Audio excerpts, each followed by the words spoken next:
Assalomu alaykum hammaga. Men xudo xolasa Suhrab ukamizni hamma taniydi buni elatimizdan. Va bu bir azroq bir ne bilan kasal bo'lib qoldi videolarda bor bu. Shuning uchun Ehson proyektimiz davom etib turadi u. Ehson proyektimizda mana kartamizda yig'inalgan 550 qancha puli bordi. Akşam bir 3000 15000 tashlagan ekan, shuni Suhrabning kartasini o'tib berib ketaman. Ya'ni videolar davomında o'zimning ham kartasini qo'yaman. Ro'za oyida kimda kim yordam beraman deyotgan bo'lsa, endi toshning joyina keladi. Suhrab hozir xudo xolasa Toshkentda bunda 6 lecheniya borda. 6 bosqichli lecheniya, yaqinda qon almashtiruv sistemasi, xudoga shukr, yaxshi tarafga o'zgarishlar bor. Mana doktorlar yaxshi deydi ekan. Shuning uchun hozir 3-bosqichda ekan.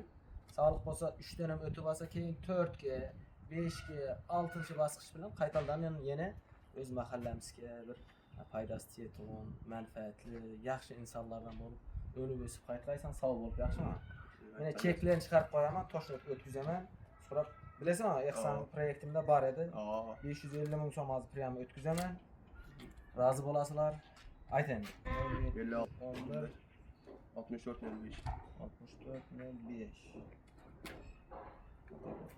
14 dedi ya. O 56 14. Şu yakalandı.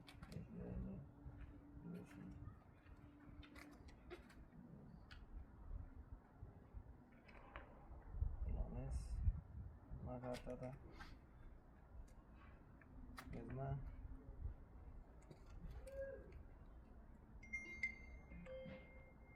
şu üstü hammaga rahmat. O'zining ham karta nomerlarini, telefon nomerlarini qo'yaman. Xudo xolasa qo'ldan kelgancha. Sog'lik bo'lsa, yaxshi bo'lib ketasan. Suhrab. Hammasi hali oldinda deydi-ku. Hammaga rahmat. Hammaga rahmat.